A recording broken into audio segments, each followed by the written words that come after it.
অভিজিৎ, খোঁজ লাগাও 27 রমজান উপলক্ষে কোন কোন মসজিদে ভালো ইফতারির ব্যবস্থা করা হয়েছে। স্যার আপনি তো রোজায় থাকেন না, তাহলে কোন মসজিদে ভালো ইফতারি আছে সেটা জেনে আপনি কি করবেন? আমি রোজা আছি কি না আছি সেটা বড় কথা নয়, রোজার মাসে ইফতারি করালে বেশি সব পাওয়া যায়। তার মানে কি দাঁড়ালো বুঝেছো? আমি যদি ইফতারি খাই তাহলে আমার যে ভাই ইফতারির ব্যবস্থা করেছে তার কিছুটা সব বেশি হবে।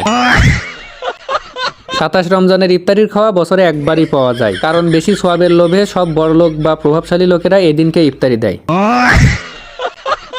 মানতেই হবে স্যার, আপনি সত্যিই জিনিয়াস। একটা মজার জিনিস কি জানো অভিজিৎ, সারা রমজানে ইফতারি দেওয়ার লোক না পাওয়া গেলেও এই 27 তারিখে 2-3 জনেরও বেশি ইফতারি দেয়।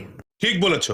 এই জন্য 27 রমজানের ইফতারিতে মুসল্লিদের খাওয়া বেশি হয়। তাই তো আমি রোজা থাকি বা না থাকি, 27 রমজানের ইফতারির খাওয়াটা মিস করা যাবে না।